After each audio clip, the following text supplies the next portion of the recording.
Bueno, y para concluir los ejemplos sobre el análisis de existencia de límite que estábamos viendo en el video anterior, vamos a ver un último ejemplo. Vamos a analizar la existencia del límite en el origen para esta función. Uno siempre toma el origen como punto donde va a calcular el límite porque ahí, digamos, es más sencillo, ¿no? Si es otro punto no cambia nada, porque, digamos, si x tiende a A, bueno, x menos A tiende a 0, en fin. Bueno, este campo escalar, por supuesto, no está definido en el origen, ¿no? Entonces el dominio es todo el plano R2 menos el 0, 0. Pero vamos a ver si existe campo escalar en el punto 0, 0, tiene o no tiene límite. Bueno, como hacíamos en los ejemplos que ya vimos, uno dice, bueno, a ver, me fijo a ver si puedo detectar cuál sería el candidato a límite, digamos, qué número real sería candidato a límite. Es decir, en caso de que el límite exista, ¿cuál debería ser? Bueno, entonces, al evaluar f en cualquier punto sobre el eje x, f en cualquier punto de la forma x0, naturalmente me va a dar 0. Para todo x distinto de 0, por lo tanto, sobre todo el eje x, salvo en el origen, donde la función no está definida, sobre el resto del eje x la función es constantemente igual a 0. Con lo cual, el límite L debería ser 0. Debería ser 0, si existe. Ahora bien, uno dice, bueno, en un caso así, digo, bueno, yo creo que sí, que debe existir el límite, supongo, o apuesto por la existencia del límite igual a 0, entonces, ¿qué trato de hacer? Trato de acotar esto por algo que claramente tiende a 0 cuando el punto xy tiende a 0, 0, tiende al origen, como veníamos haciendo. El punto es que si uno trata de acotar esto, no va a llegar a nada. Si intentamos acotar el módulo de f de xy por algo que tienda a 0, no llegamos a nada. Digamos, por supuesto, eso hay que verlo, pero inténtenlo ustedes si quieren, traten de acotar esto, a ver si llegan a poner que esto es menor o igual en módulo a algo que tiende a 0, no lo van a conseguir. Entonces, en una situación así, uno, cuando no logra acotar, empieza a sospechar que tal vez el límite no exista, ¿no? Si existiera debería ser 0, pero puede ser que no exista el límite.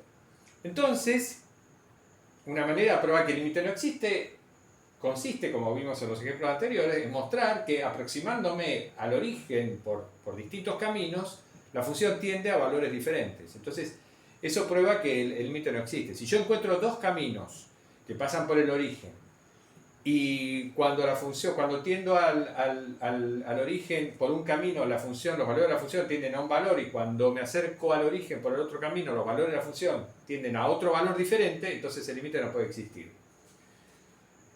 Bueno, entonces, sobre el eje x ya vimos que la función vale siempre 0. ¿Qué pasa sobre el eje y? Digamos, eso sería lo más natural, ¿no? Uno prueba primero por los ejes coordenados. Si encuentro que tomo valores distintos o que tiendo a valores distintos sobre los ejes coordenados, ya estaría. Pero sobre el eje y, es decir, sobre el punto de la forma 0y, la función también vale 0. O sea, la función es constantemente igual a 0 sobre todo el eje x y también sobre todo el eje y. De modo que ahí no gano nada. Fíjense, si x vale 0, en todo punto de la forma 0y, me da 0 la función. Entonces, uno dice, bueno, tal vez se encuentre alguna recta que pase por el origen, o sea, una recta de la forma igual a m por x, tal vez se encuentre alguna recta por la cual los valores de la función tiendan a un valor distinto de 0. Entonces, para resolver el problema de una, evalúo f en un punto que esté sobre una recta genérica, igual a m por x, una recta que pase por el origen, ¿no es cierto? Entonces, evalúo f en todos los puntos de la forma x, mx, donde m es cierta constante, cualquier constante real. Si yo lograra ver que esto, por ejemplo, depende de m, es algo que depende de m, o que tiende a un límite que depende de m, entonces, de vuelta, ahí ya podría decir, el límite no existe. Pero ¿qué pasa en este caso? Cuando evalúo f en este punto, reemplazamos acá y por m por x, lo que nos queda, bueno, arriba nos va a quedar m cuadrado por x al cubo, y abajo nos queda x cuadrado más m a la cuarta por x a la cuarta, ¿no? O sea, al evaluar f en un punto de la forma x, mx. ¿Qué pasa con esto? Bueno, dividimos todo, dividimos numerador y denominador por x al cuadrado, y ¿qué nos queda? Arriba nos queda m cuadrado por x y abajo nos queda 1 más m a la cuarta por x al cuadrado. Entonces, para todo x distinto de 0, f evaluada en x mx me da esto.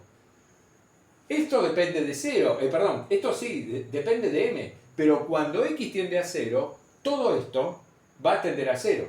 Si x tiende a 0, esta fracción tiende a 0. Con lo cual, vemos que acercándonos al origen, caminando por cualquier recta que pase por el origen, porque ya probamos sobre los ejes coordenados, nos faltan estas, tiendo a 0. Entonces, seguimos clavados en esto, ¿no? Entonces dice, bueno, sin embargo, no he podido probar, acotando esta expresión, que el límite sea 0.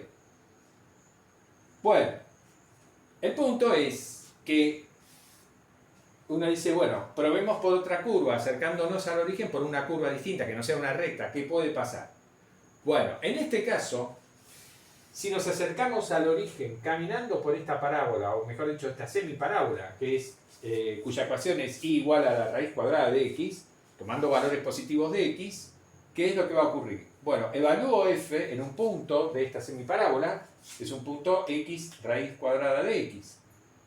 Es decir, reemplazo acá y por raíz cuadrada de x en la definición de la función, en esta fracción, ¿y qué me va a quedar? ¿No? Bueno, acá me va a quedar x por x, o sea, me va a quedar x al cuadrado arriba. Abajo voy a tener x cuadrado más y a la cuarta, o sea, raíz cuadrada de x elevado a la cuarta, que de vuelta es x cuadrado. Y esto, naturalmente, es igual a un medio. Para todo x positivo, es decir, sobre todo punto de esta semiparábola, la función f es constantemente igual a un medio. Entonces ahí encontré la curva salvadora, ¿no? Con esa curva ya puedo asegurar que no existe el límite de esta función en el 0, 0. Porque si existiera ese límite, obligatoriamente tendría que ser 0, y yo me estoy acercándome por esta parábola al origen, resulta que la función es constantemente igual a un medio. Es decir, en cualquier entorno, en cualquier bola, en cualquier disco con centro en el origen, por más chiquito que sea el radio, voy a tener puntos donde la función es constantemente igual a un medio. Y acercándome por cualquier otra recta, tiendo a 0. Entonces no puede ser. Ahí hay una contradicción con la definición del límite, y por lo tanto no existe este límite.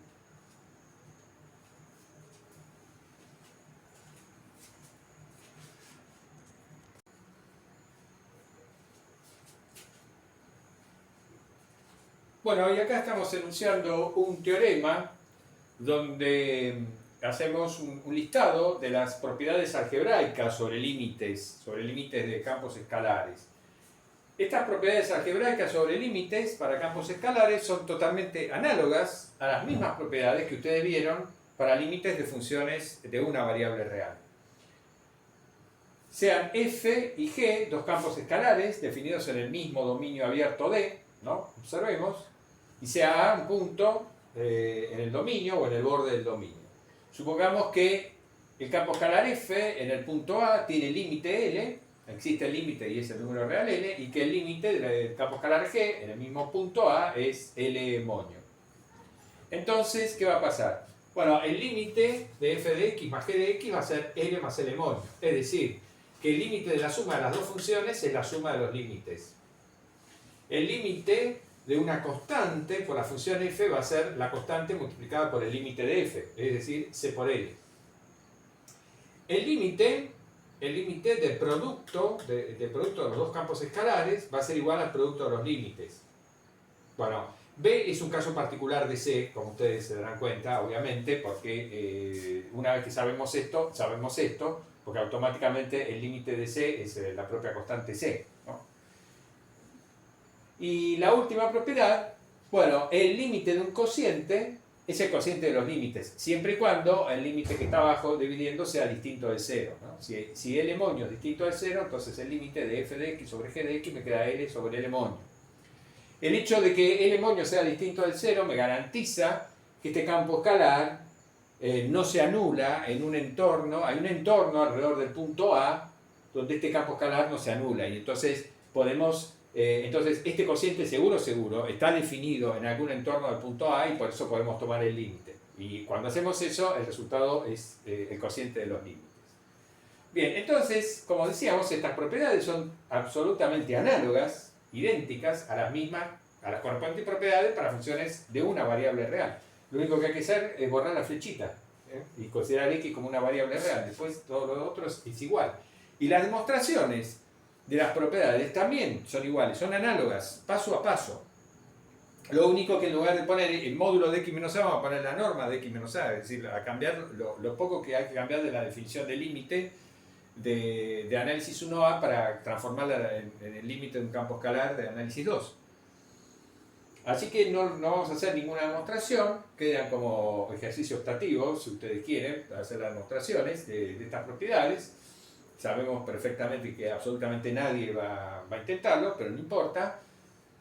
Y esto lo escribí para acordarme de comentar algo. Nosotros lo que hemos hecho, hemos definido el concepto de límite para un campo escalar en un punto, pero estamos hablando del límite finito. Dijimos que campo escalar f en el punto A tiene límite si existe un número real L tal que se cumple, bueno, la condición epsilon delta, etc. Entonces, estrictamente hablando, hemos definido el concepto de límite finito, número real L, en un punto. Pero también podemos hablar de límites infinitos y límite en el infinito. Cuando hablamos de límites infinitos, ¿a qué nos referimos? Bueno, que un campo escalar en un punto dado puede tener como límite más infinito, por ejemplo. ¿Eso qué significa? Significa que dada cualquier constante positiva, m, por grande que sea, yo puedo encontrar una bola con centro en el punto A, de modo tal de que para todo, o una bola reducida, ¿no?, con centro en el punto A, de modo tal de que la imagen de cualquier x dentro de esa bola, por f, sea mayor, va a ser mayor a m. No importa lo grande que sea m, siempre voy a poder encontrar una bola alrededor de A, de manera tal de que todos los valores de la función superen a m cuando x lo tomo en esa bola. Para menos infinito sería de modo tal de que f de x sea menor a menos m, etc. Eso es el límite infinito en un punto. Después podemos hablar de límite en el infinito. Cuando hablamos de límite en el infinito nos preguntamos qué pasa con una función, digamos, con un campo escalar, digamos, f de x, cuando la norma de x tiende a infinito. Si existe el límite de f de x cuando la norma de x tiende a infinito, bueno, ese límite sería el límite en el infinito del campo escalar. Son variaciones, digamos, el concepto de límite, pero más que nada nosotros nos vamos a referir al límite finito en un punto como veníamos haciendo hasta ahora.